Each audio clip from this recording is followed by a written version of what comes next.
Today's episode of The Real Deal with Damian Adams is brought to you by the three-point conversion. Now, three-point conversion is where fans' opinions matter. Now, if you are a sports fan and you're not following the three-point conversion on Facebook, Instagram, and Twitter, you are doing it incorrectly. The three-point conversion gets you your sports updates as quickly as humanly possible.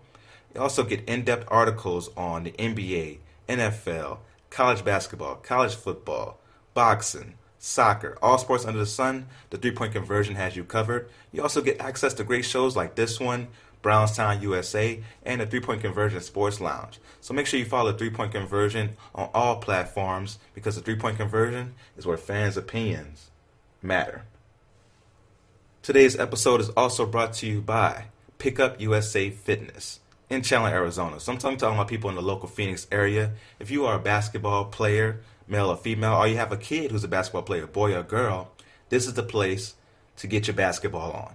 All right. Not only do you have officiated pickup games, back-to-back leagues that go all the time, you also get Vertimax training. You have the best trainers in the world to teach your kids how to play the game the correct way, get them to the next level. So not only do you get all those benefits, you also get a full weight room. You have basketball boot camps. They have everything here for the basketball player and their kids. So make sure you sign up at Pickup USA Fitness in Chandler, Arizona at 221 East Willis Road in Chandler, Arizona.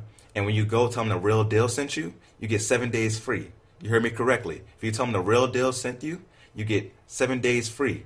Get your chance to really try out the gym, get a chance to really experience it, get the gist of it, and then you'll love it. And it'll be more than worth the price. So make sure you tell them The Real Deal sent you, and you get 7 days free at Pickup USA Fitness in Chandler, Arizona. Last but certainly not least, today's episode is also brought to you by Daily Path University. Now, we all have a story, right?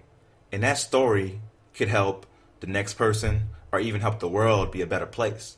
But a lot of times we're not able to share our story or have the time to share our story because life gets in the way, right? We all have car notes, rent, mortgages, we got credit card payments, have all these type of expenses that get in the way. You got to get your hair did, keep yourself fresh. So when life gets in the way, of course, you got to get that 9-to-5 job, take care of it. We all have responsibilities. And because of that, you're not able to share your story and your philosophy to make the world a better place. But now you can. And also, you can share that story and make money off of it by going to Daily Path University. Now, Daily Path University is an online platform that provides e-learning courses. It was created by Top 100 educational podcast host Joe Winters Jr. after he expanded his podcast to 55 countries and learned the secrets to attracting high-paying speaking engagements. So if you want to learn how to do this, go to Daily Path University. Use the link in the description for the show. Sign up there and change your life.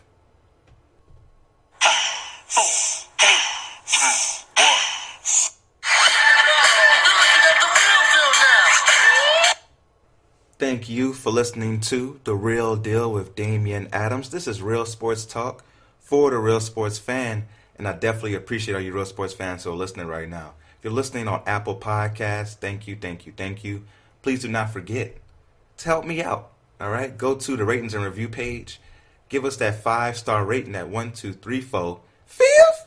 That 5-star rating and review will definitely be appreciated. If you're listening on the 3-Point Conversion Station on Spreaker Radio, thank you. I appreciate you.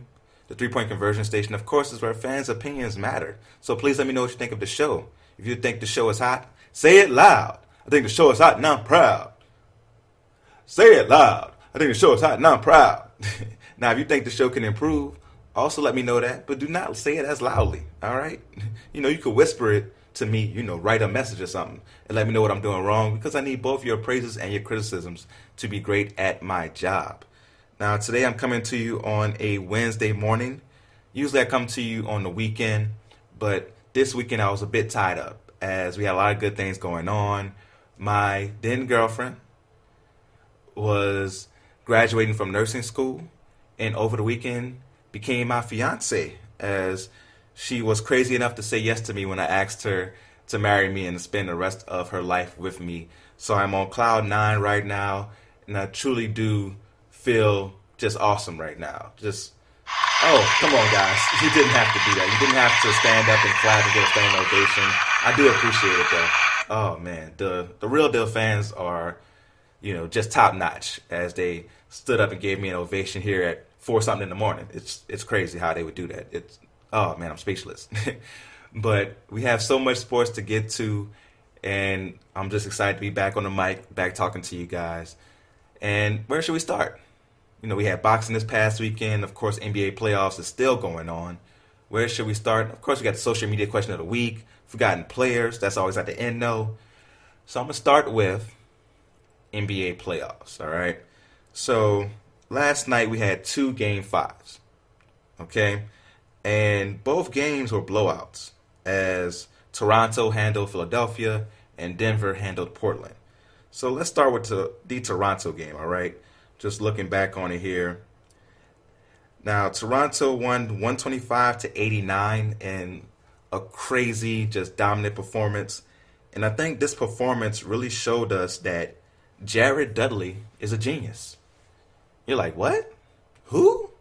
Jared Dudley? You talking about the dude for the Nets? Yes, Jared Dudley is a genius.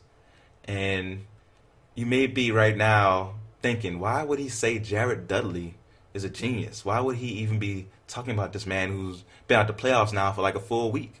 What's going on? Why is he even mentioning this guy, Jared Dudley, that bum? First of all, the guy's not a bum, okay? He's not a bum. He's been in the league for quite a while, and you can't stay in the league that long being a bum, okay? But the reason I say that Jared Dudley is a genius, he told us something that was very true. But the Nets were not able to show us how true it was because they weren't good enough. Toronto is good enough to show us how true it truly is. He said Ben Simmons is amazing in the open court, but in the half court is an average basketball player. Yeah, he said it. He said Ben Simmons is amazing in the open court, but average in the half court. And Toronto, because they are better than the Brooklyn Nets, have been able to make this series, especially in the last 2 games, a half-court series. They've been able to slow down the pace. They've been able to also make sure that Philly does not get out and running at all. And because of that, you have games from Ben Simmons like the one last night where he had 7 points, 7 boards, only 4 assists. Now, if he's not getting you 8, 9, 10 assists, 8, 9, 10 rebounds, and getting you 12 to 16 points, his defense isn't enough for you because Kawhi Leonard's still out there getting buckets. Last night Kawhi Leonard had what you would consider an off game for him, and he still had 21 points on 7 for 16 shooting. He was 0 for 4 from the three-point line. So he had an off game for his standards and still had a pretty good game that most people would take. And in this game, you just saw the limitations that Ben Simmons can put on an offense because he clogs up the lane. Where do you put him? When he's not running the offense, when he's not able to be the one facilitating the ball, where do you put him? You put him in the quote-unquote dunker spot, the short corner, and what does he do there? If teams aren't helping off of him, he's not able to get those dunks that he gets when Joel Embiid gets double-teamed or Jimmy Butler drives and kicks to him or Tobias Harris drives and kicks to him. So if he's not handling the ball on offense, pretty much useless because he cannot shoot. Not only can he not shoot, he won't even attempt to shoot the ball. So that makes him very average in the half court. Now, the Brooklyn Nets were not able to back up what Jared Dudley said, but Jared Dudley was correct. He's a very average player in the half court. So my question is, if Toronto goes on to win this series, I believe Game 6 is on Friday, what do you do with Ben Simmons? You still have to keep him, right? He is a generational talent in the fact that he's a 6'10" point guard who can handle the rock. He can develop into a very good defender at 6'10" with his length, athleticism. And even in this series, he's been able to bother Kawhi Leonard somewhat. So that's why you have to run pick and roll to get him off of him and things of that nature. But on offense, against teams like Toronto who have great defensive philosophies and know how to take you away, especially in the playoffs, what's going to happen? Is Ben Simmons just a regular season player? Is he someone that you just cannot trust in these situations? What do you do with a player like that? It's a very interesting question. How do you go forward with a player who, in today's age, who cannot shoot? And like Jared Dudley said, against a good team to great team, he's going to be average at best, because his stats last night were below average, and what he's doing in this series is below average. So what do you do with him? What do you do with a player like that? Because he's still talented. Don't get me wrong. He's someone who you definitely, if you're a team like my New Orleans Pelicans, for example, you definitely want him coming back in a trade if you got to trade away a player like Anthony Davis. Ben Simmons would be one of the pieces you would want back. Not the only piece. He can't be the only piece because he can't shoot. But he definitely could be one of the pieces coming back. And it would be a little less of a stinger to trade away Anthony Davis if you get a player like Ben Simmons back. But, man, you got to be able to shoot the ball. At least somewhat. Even, Lonzo Ball with his broke jumper can at least, scare you. You got to at least respect it somewhat that he's going to shoot the ball when he's open. Ben Simmons refuses to shoot, which makes him an average player in the half court.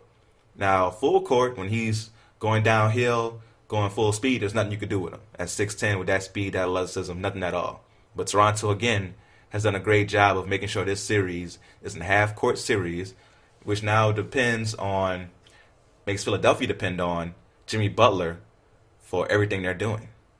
It's not how Philadelphia is supposed to be doing things. They're supposed to be going through Ben Simmons and Joel Embiid. Joel Embiid's been dealing with knee issues, stomach issues, his back, his boo-boo. There's always something wrong with Joel Embiid. Like, every other day there's a different ailment. And I'm not saying it's not real. It's just like, man, get yourself together. All right? You out here, calling the coach 9 hours before the game saying you might not be able to go because you got a stomach bug. Like, come on, bro. Get some Pepto-Bismol. All right? Get them bubble guts out and let's ball. All right? Philadelphia, I was a little too rough on you guys in the first round after that second game against the Nets. And I had to bring it down a little bit on my criticism. But you're still showing that lack of maturity that I was scared of or concerned about with you guys. And that's why I believe Toronto will win this series. I picked Toronto in 6. It looks like that prediction may come true. All right? So let's take our first music break, and then we'll come back and talk about Denver and Portland.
bangers.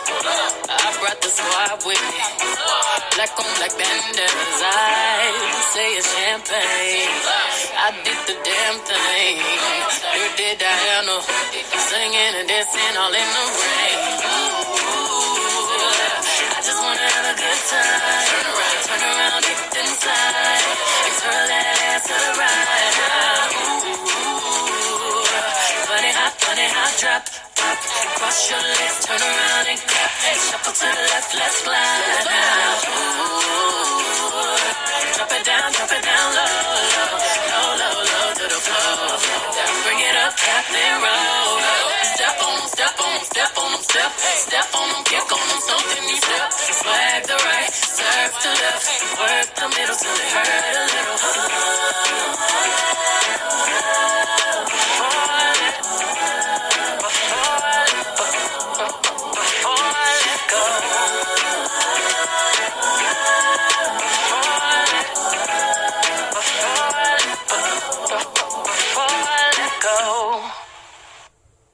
Welcome back to The Real Deal with Damian Adams. That was Beyonce, Before I Let Go. Now, you know Beyonce is on a whole nother level when she could remake such a classic song. You may not understand if you're not African American how classic Before I Let Go by Frankie Beverly and Maze is.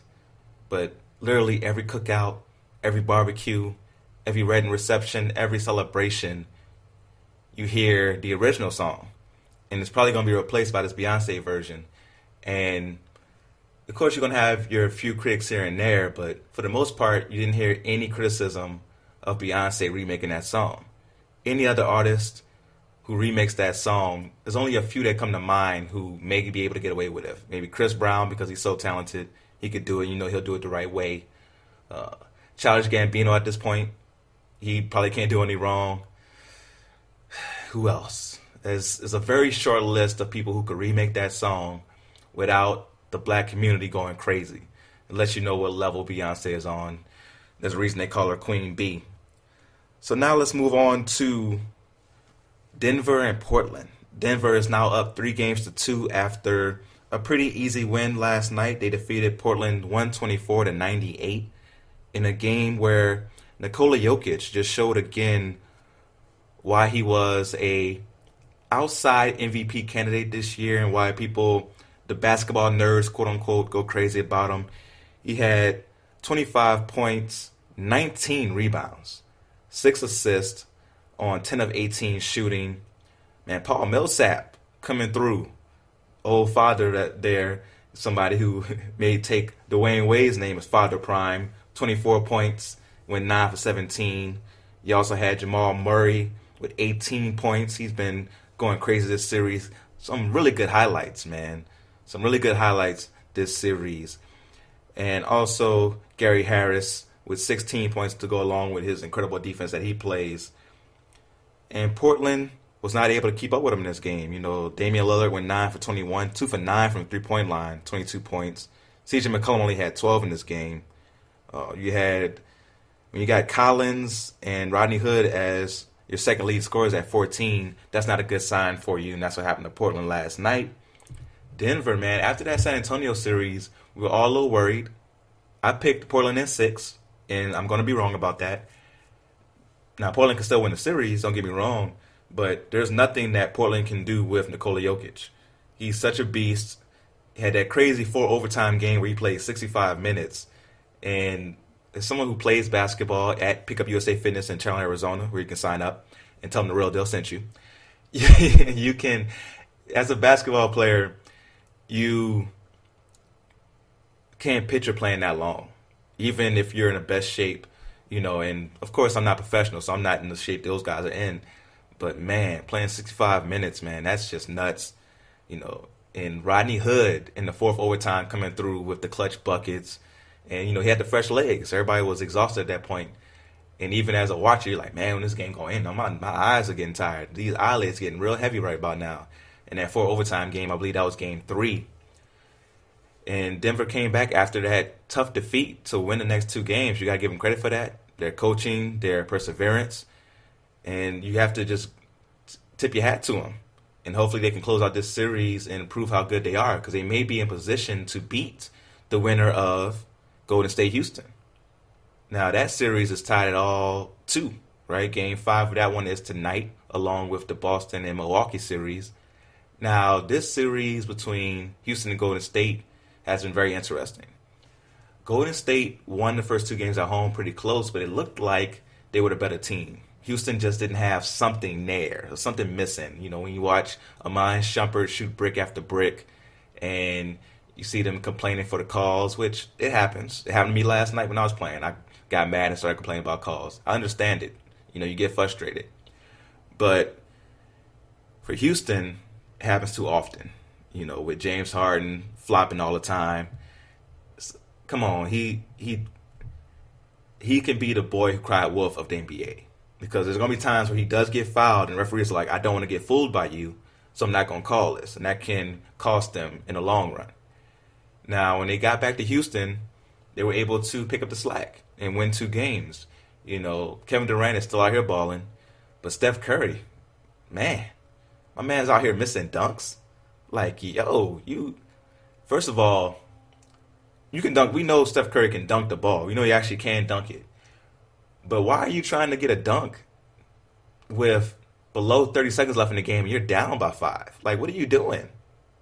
Like, when did that become part of the protocol for you to try to dunk the ball at that point in the game?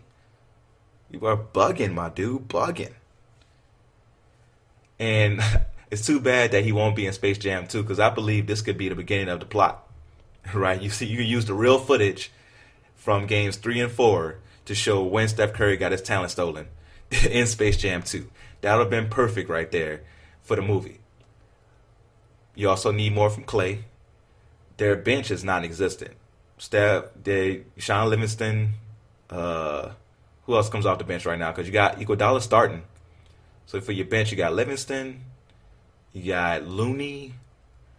Yeah, that bench is non-existent. The injury to DeMarcus Cousins isn't one that hurts them as far as what they can do with the starting lineup. As you can see, they can maneuver things around, but it definitely hurts their depth. You know, when you have Boogie out there, you have another player who could play. It increases your rotation to, 8, 9 players instead of 7. So that's a big thing that you see right now from them. With Houston, man, James Harden is putting his team on his back. PJ Tucker playing great defense. Shout out to Austin Rivers, man. For a long time, we thought Austin Rivers was going to be a bust, someone who wasn't going to pan out in the league, and he's definitely made his own path as a role player who can play defense, hit open shots, even every once in a while create a shot for you. He's not the best at doing that, but he definitely can go off the dribble every once in a while and get a shot, especially if he's one of the people catching the ball off the rotation. So if he's not going ISO and he's catching the ball after the ball's been around a little bit, and now you got the defense moving, you can create off that pretty easily. So Houston, they got a chance. They got a chance. Now, can they win a game in Golden State? You can't slow down Kevin Durant. You can't. He's a monster. Ever since he said, you know who I am, I'm Kevin Durant, he's been on a tear.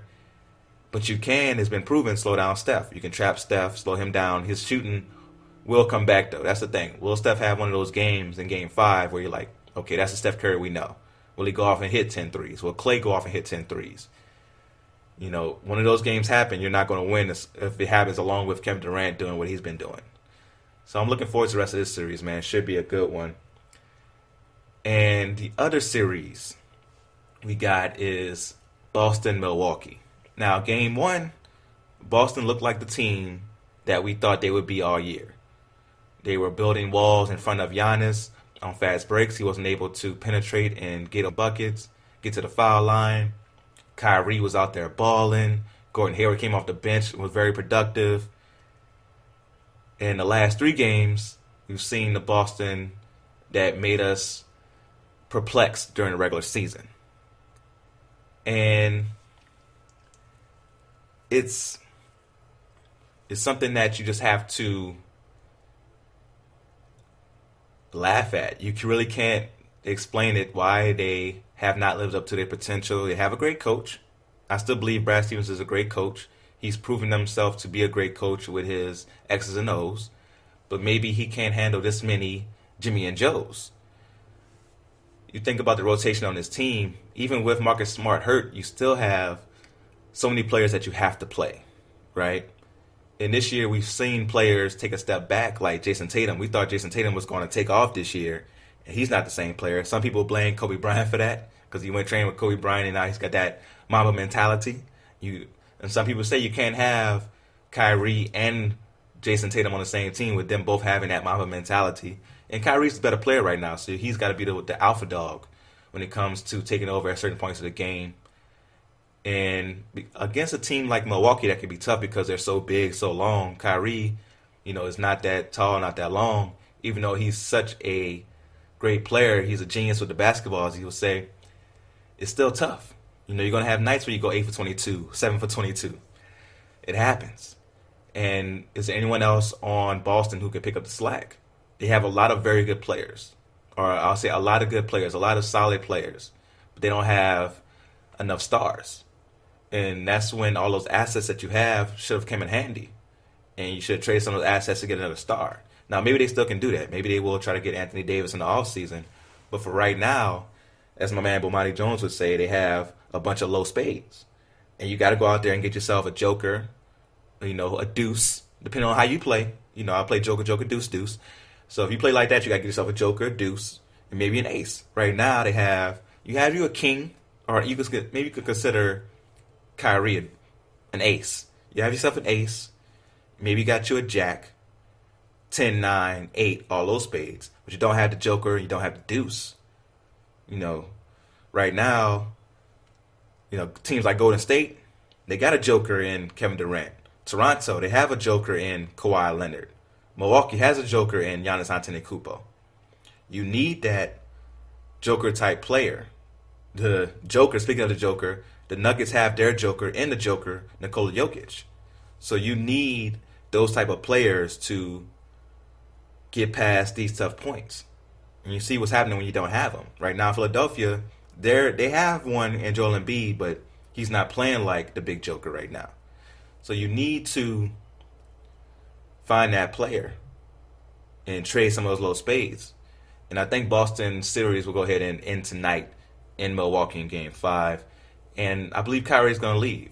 Now, where does Kyrie go? I don't know. There's been a lot of rumors about him going to New York along with Kevin Durant. I can see that because Kyrie, I believe, is best as the second player on the team.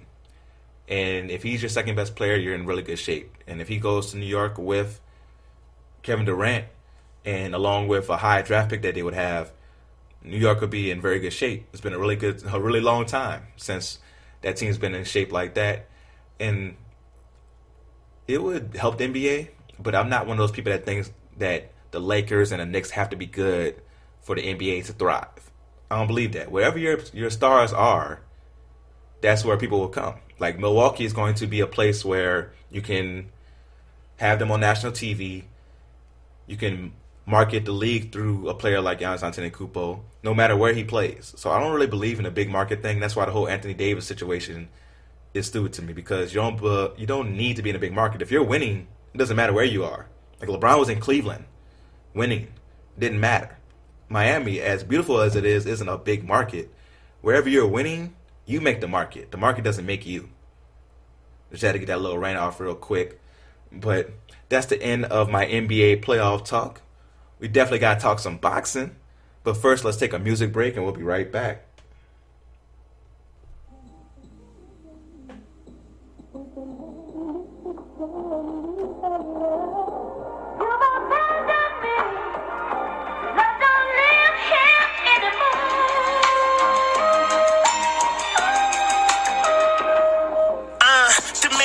You think rocking with you will plot against you and put a price on your head if you surpass potential. I break bread with my niggas before I say my grace, but at the end of the day, even Jesus got snake. That's all it take when you possess what niggas kill for, but they rather betray you for 30 pieces of silver. That's backwards, you like Judas. And we seen what happened with Caesar and Brutus. And we all know the outcome of Malcolm and Elijah. So when niggas turn fake, why the fuck should that surprise us? They all wolves wolves in they sheepskin disguises. Yeah, that sound great, but nigga, you a liar. We don't believe you, you need more people. If I'm a rap god, the homie Mav is my equal. Nigga, that's it, everybody under that. The truth is in the hook, AP, run it back. Or running back, or something like that. It's Playboy in case you ain't know. Giving you the realest of the real. Everybody don't wanna listen though.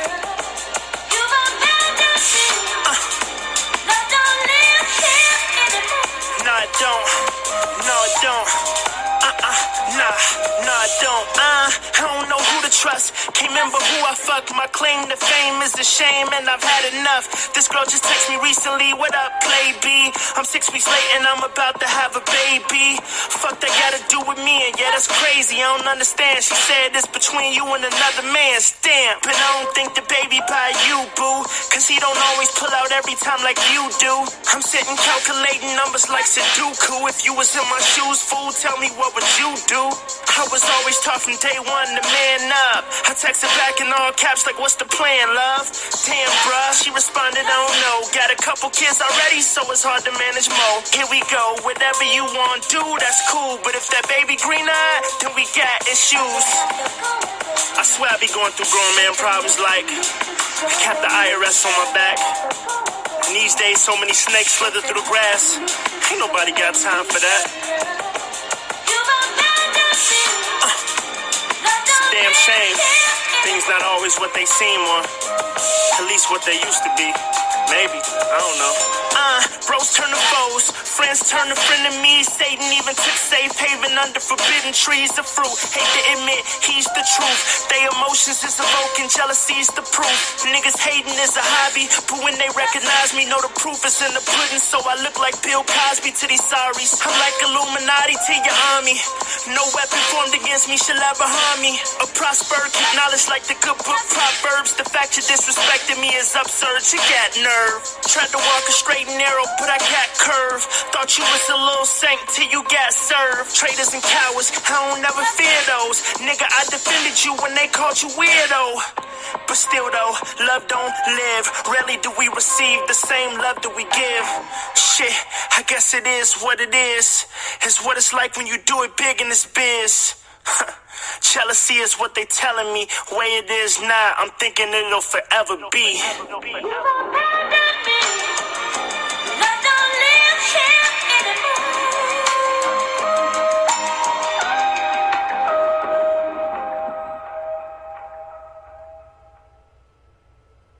Welcome back to The Real Deal with Damian Adams. That was Love Don't Live by Play B. Talented dude right there. If you want more of his music, the link to that particular song will be in the description of the show. Now let's move on to a little boxing. This past weekend we had a big card on the Zone with Canelo Alvarez going against Danny Jacobs, but it wasn't only about the main event. They had some good undercard fights as well. So looking at this card, started off early. If you're watching the, I guess, undercard, it started off early with a big upset as Anthony Young just went out there and mollywopped Saddam Ali. Now, for you guys who may be like, Saddam Ali, that sounds familiar. Saddam Ali, former world champion. He beat Miguel Cotto in Cotto's last fight. Now, Cotto did get hurt during the fight, but he did win that fight against a very game and experienced Miguel Cotto. And ever since then, my man Ali has just gone downhill. You know, he lost a fight to a very big fighter in his next one in Mangua. And this one just wasn't ready for Anthony Young. Anthony Young wanted to show that in the welterweight division, which is very stacked, that I'm here and let's go. And he did that by just dominating Saddam Ali. Started off with a body shot, and next thing you know, the ref was stopping the fight in the second round, which is unbelievable for a former world champion to fall so fast. We also had Jojo Diaz on this card. Joseph Jojo Diaz is someone who was fighting at 126 for quite a while and now has moved up to 130 and looked great at 130. At 126, we have heard him say that it drains him to make that weight. He didn't feel as powerful as he could be at 126. And at 130, man, he looked very, very powerful in a match where he just dominated the whole fight against Freddie Fonseca. And Freddie's someone who's gone against former world champions. He's no novice in that ring. But Joseph was able to just dodge all his punches. He was in there moving his head well, moving his body well, and he made Freddie pay for every miss. And he was throwing with mean intentions. It wasn't just little jabs here or a little touch here. He was hitting this man with boom, boom. Just, it's bad when you're watching a fight and you're just like, ooh, stop it. It was kind of one of those fights, man. And Joseph really showed that he may be ready for someone like Tevin Farmer. Him and Tevin Farmer have been involved in this little beef. Tevin Farmer is one of the mainstays at the 130-pound division, someone who is definitely among the elite there. And maybe JoJo is ready to show that he's among that company.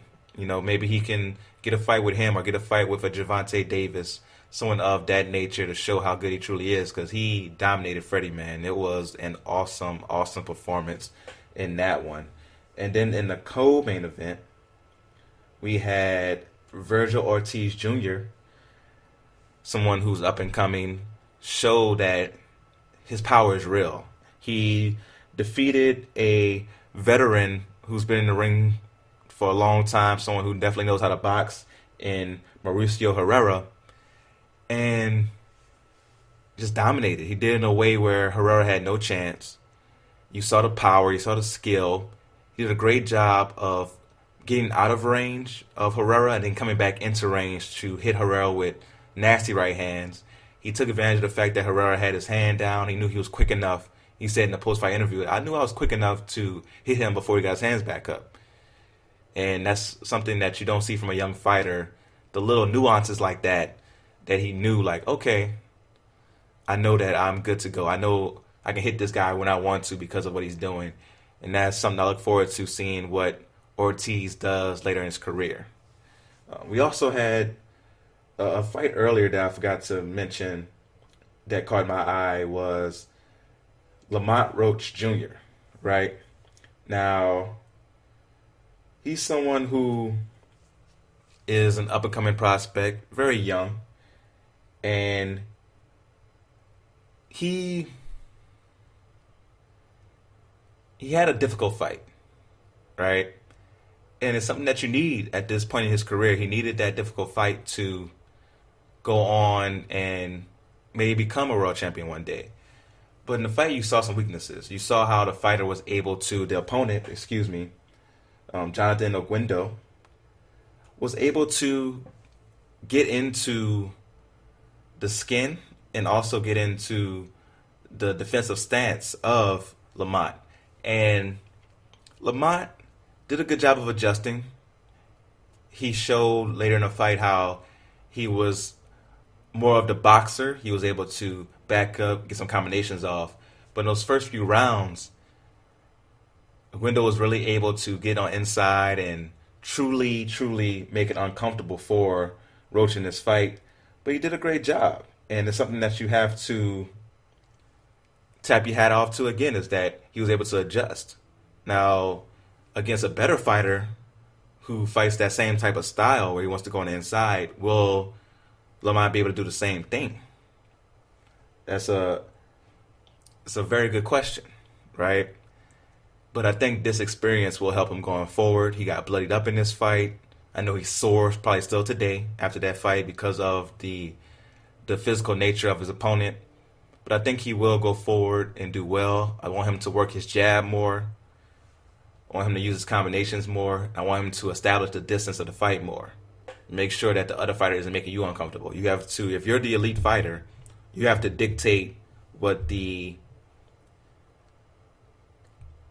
basically dictate what's going on in the fight. You have to make sure that you're setting the standards of the fight. And for the first few rounds, he didn't do that. And that's something that makes me nervous going forward against better fighters, but I think he will adjust. So now let's talk about the main event. We had Canelo Alvarez against Daniel Jacobs. Unification match in the middleweight division, as my man Daniel Jacobs was the IBF title holder going in, and Canelo had a WBC, WBA, ring title, and lineal titles. It's hard to keep up with so many titles, but basically, Canelo's the man in the middleweight division. Daniel Jacobs is trying to come and get his crown, basically. Now, the mind games and the establishment of dominance started before the fight, as Canelo set a standard that both fighters could not rehydrate over 10 pounds. So when I say that, their weight limit is 160, right? So they do the weight on Friday. They both make 160 pounds. Now, usually fighters rehydrate the night after and the next day and gain, up to 10, 15, some people even 20 pounds overnight because they dehydrated to make weight. So once they put that water back in them, get that water weight, they'll weigh a lot more. Daniel Jacobs is infamous for coming into the ring after making 160, being at 175, 180 pounds.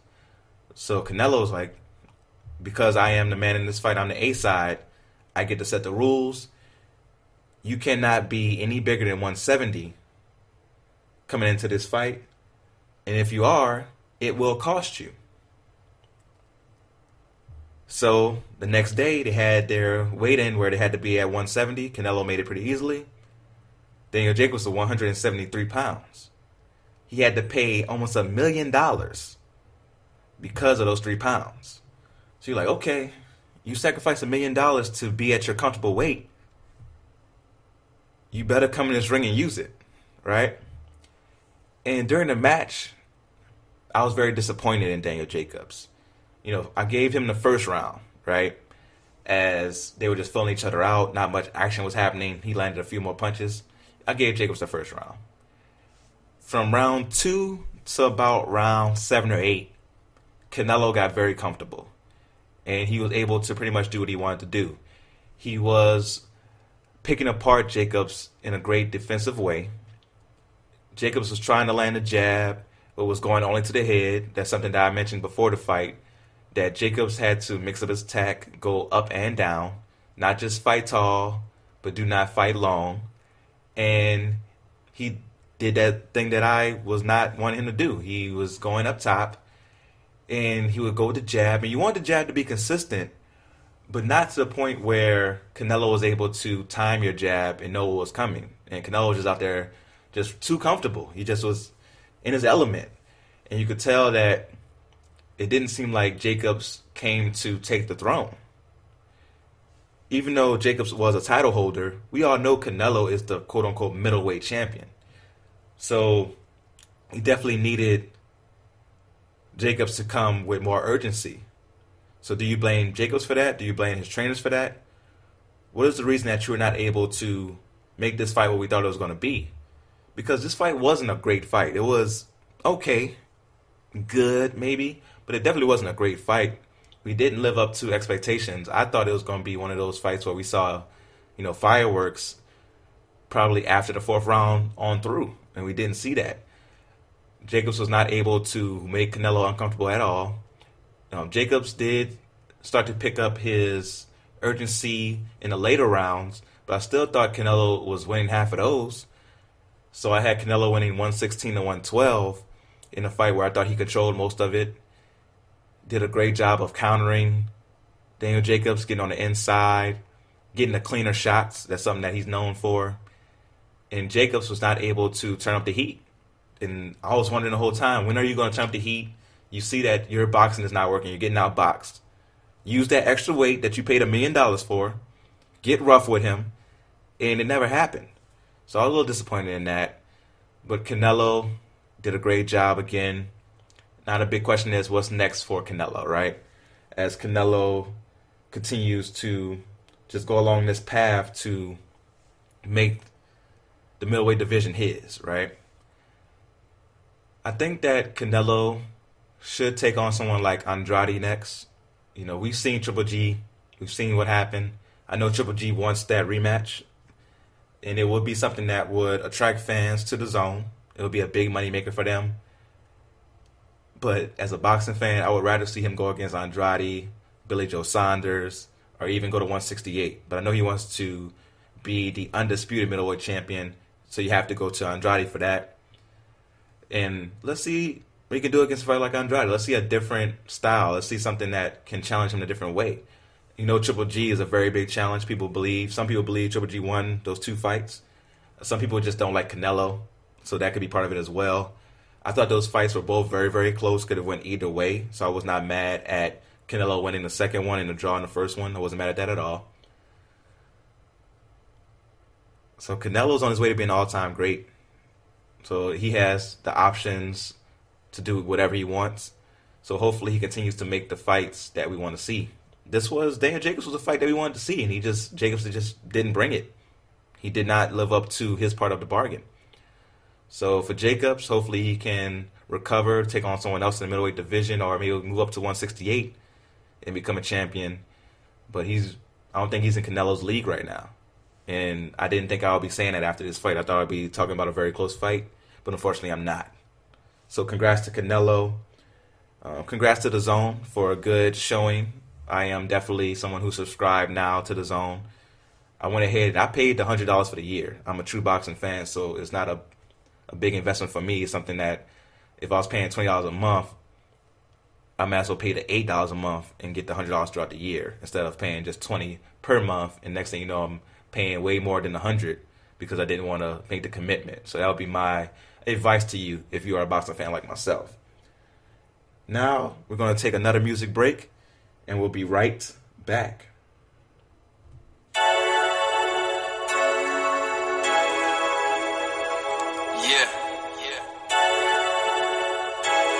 It's another one for the ladies, man. What can I say? I love females.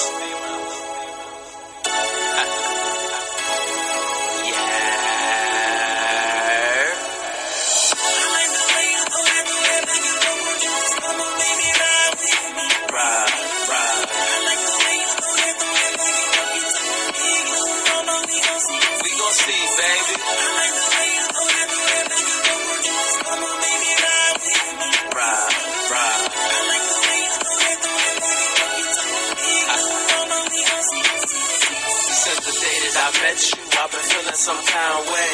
Look at your style, now you don't shop at no kind way. Tick, tick, boom, you the bomb, babe. I swear that I would take you over Beyonce.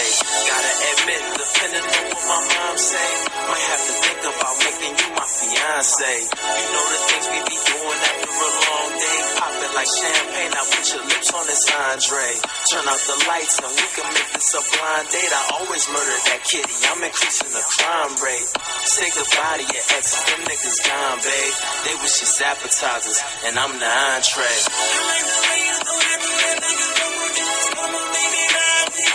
Ride, ride. We gon' see, baby. Ride, ride.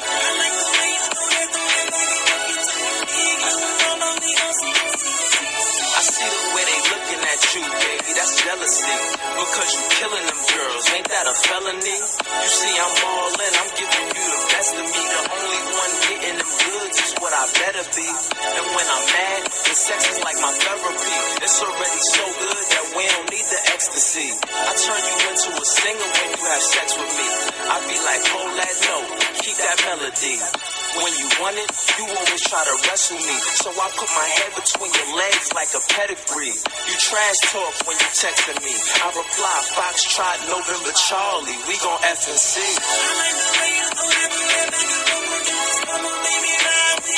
Ride, ride. We gon' see, baby.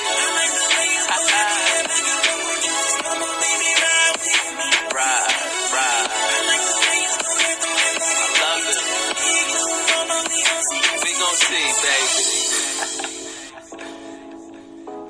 You already know. It's YLE. I'm out.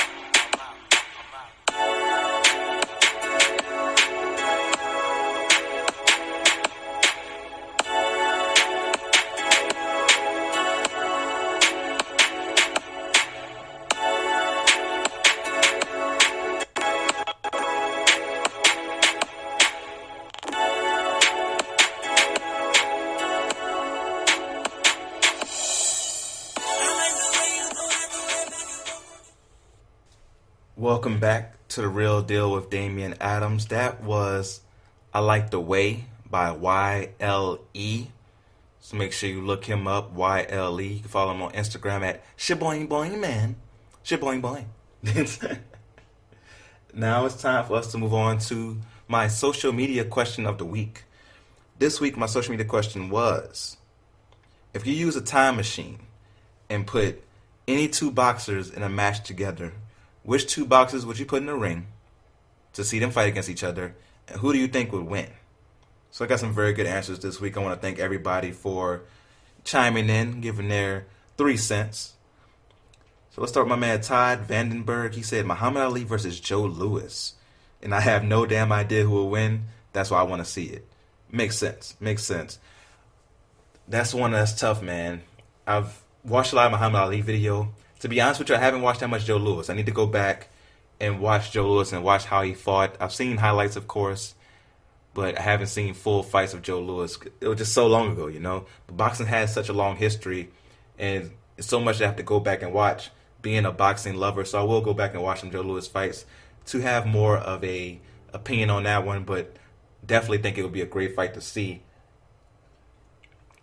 And those two guys would be considered small today by heavyweight standards, but two great fighters right there. For the next one, my man Wood from Bite Down Boxing. Make sure you check him out at Pay Me No Mind on YouTube. He said that he would have Sugar Ray versus Floyd Mayweather. Great fight right there. Who would win that? Sugar Ray Leonard.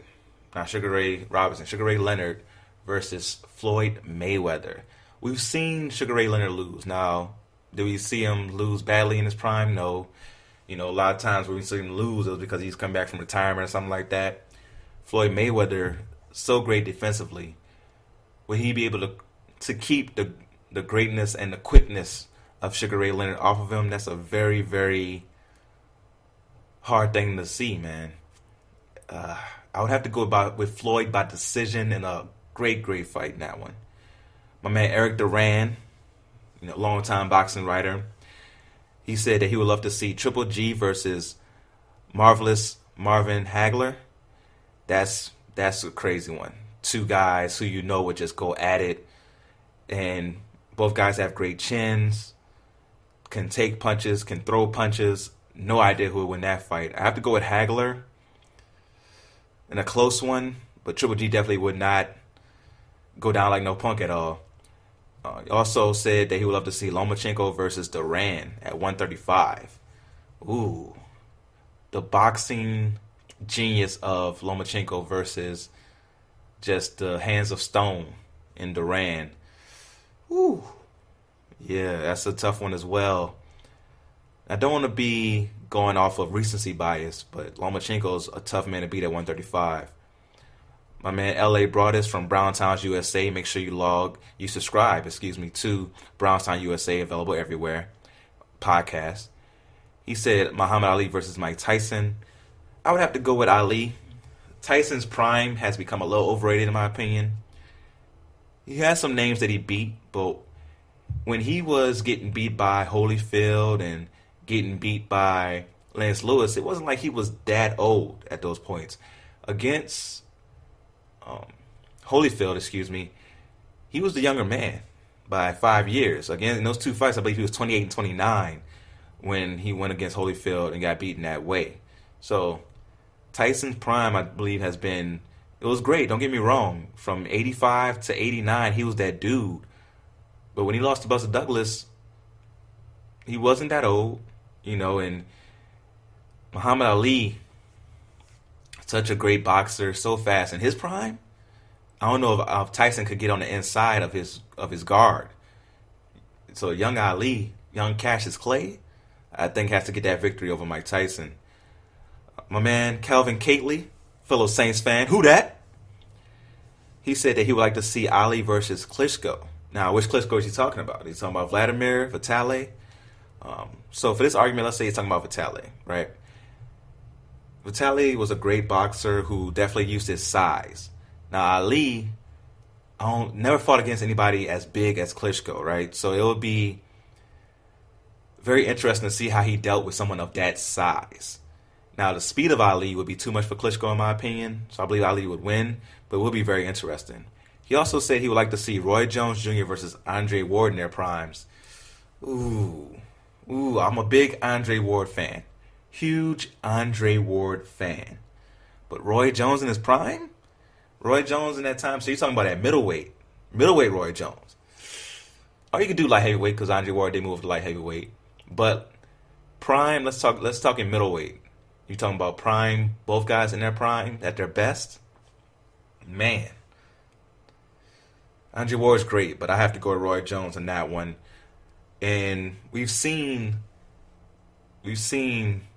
both guys go down, but I believe Jones will be able to touch Andre Ward a little bit more just because of that speed and quickness, unbelievable explosiveness that he had in his prime. My man Jason Jones, he said he wants to see a rematch of Tommy Hearns and Martin Lawrence. Classic episode of Martin right there. My man Martin got whooped on by Tommy Hearns. Classic right there.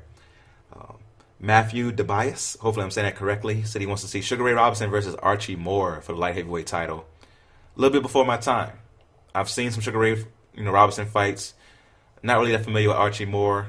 Have to go back and look that up, but good pick right there.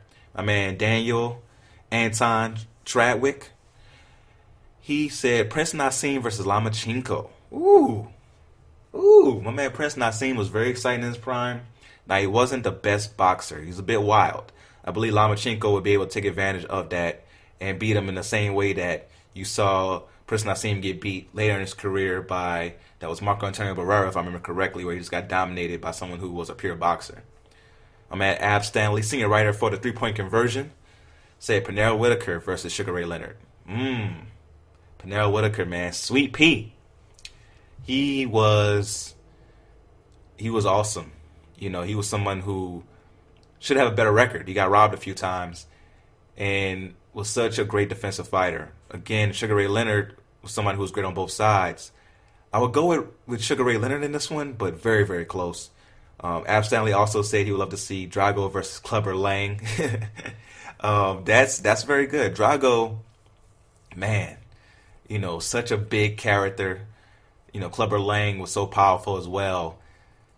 Neither one will be scared. Clubber Lang, that's a tough one to pick right there.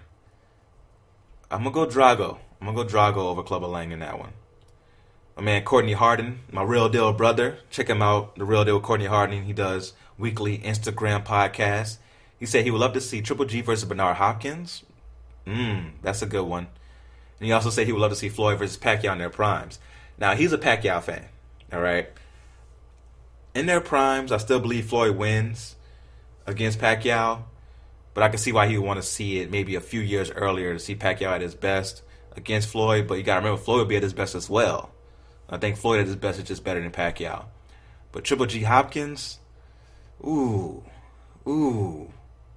Hopkins definitely can take a punch, and he's very slick in the ring. I think his just ring generalship, that slickness that he has in the ring, would help him over Triple G in that one.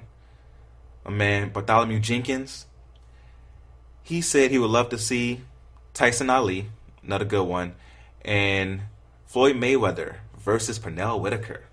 I would have to go with Mayweather in that one. Great defensive fighters. That's going to be a fight for the boxing purist right there. It's not going to be action-packed, but they're going to put on the show, dodging punches. But I believe Floyd Mayweather, you got to remember, prime Floyd, young Floyd, was crazy on offense. His speed was crazy. Remember how he embarrassed Arturo Gatti in his hometown? Come on now. And that's all I'm going to get to today for my question of the week. I want to thank everybody for participating. I'll try to get to each and every answer every week. I do appreciate it.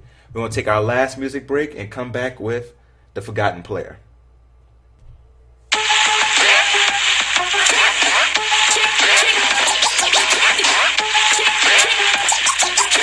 Kick this one here for me and my DJ. cha-cha-cha to this Mardi Gras. I'm the dopest female that you've heard thus far. And I do get better, the voice gets wetter, nobody gets hurt. As long as you let her. Do my thing with an 89 swing. The dopeness, alright, I guarantee delight. Until the hip-hop maniac, the uptown brainiac in full effect, MC Lyte is back. And better than before, as if that was possible. My competition, you'll find them in the hospital. Visiting time, I think it's on a Sunday. But notice, they only get one day to shine. The rest of the week is mine. And I'll blind you with the signs that the others have yet to find. So come along and I'll lead you the right way. Just clap your hands to the words I say. Come on. Kick, kick, kick this one. Kick this one here for me and my DJ. I got the power to spit out and devour at the same time. I'll eat you up with a rhyme, but I'll let you slide cause you accidentally hopped on the wrong side. Now come on, that's suicide. Hypothetically speaking, okay, let's say you didn't know what you were doing. You're new in town and you're looking around for another name to ruin. And it's me that you're pursuing? Well, I'll be damned. I might as well tell you who I am. I am the capital Lyte, and it's shocking. I'm the one you're mocking. Oh yes, I've been watching you, watching me, and like the fat on your back, it's plain to see that you're a wannabe, but you can't be what you're not. So you better start living with what you got.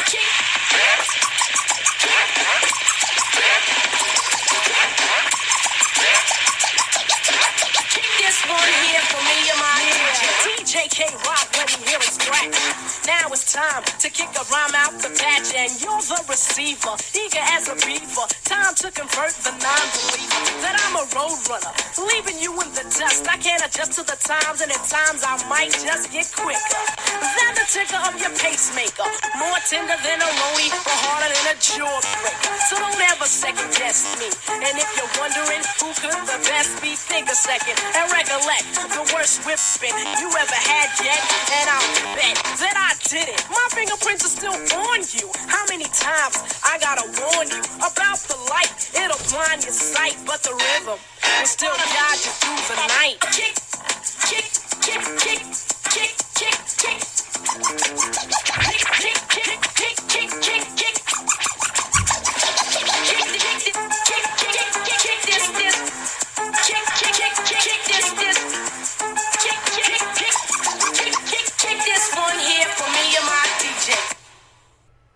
Welcome back to The Real Deal with Damian Adams. That was Cha Cha Cha by MC Lyte. Classic record right there. So now it's time for us to do our Forgotten Players. Now, Forgotten Players where we pay homage to players who may have been good but not great, great but not recognized, or players who you may have just forgotten about who we want to remind you of. And today I wanted to go back to basketball for my Forgotten Player. My Forgotten Player today is Sidney Moncrief. Now, Sidney Moncrief was a first-round pick, 5th overall in the 1979 NBA draft out of the University of Arkansas. He was picked by the Milwaukee Bucks and played pretty much his whole career there until the last season he played with Atlanta after a short retirement. But during his career, man, he was someone who was known for great defense and also could get you buckets. He was a 5-time All-NBA selection, 5-time All-NBA defense, 2-time Defensive Player of the Year. He is a Hall of Famer. I believe he's being inducted this year, if I remember correctly. And you think about his career, man, from 82 to 86, made the All-Star team all those years. His best season individually was 1982-83, where he averaged 22 points a game on 52% shooting. That's great from a guard. That is unbelievable. So for him, at 6'3", to be able to shoot 52% from the field is crazy. That's nuts. So he was very high efficiency and also gave it to you on the defensive end, locking you down. For his career, he averaged 15 points per game. Also can get you, excuse me, also got you 5 rebounds and 3 assists while shooting 50% from the field for his career. Absolute beast, man. So shout out to Sidney Moncrief as my Forgotten Player today. I want to thank everybody for rocking out with me today on this Wednesday morning. I do appreciate it. Thank you, thank you, thank you. Please follow me at The Real Deal WDA. Make sure you check out all the music that was played on the show today. All great artists. Appreciate you again. And until next time, go real or go home.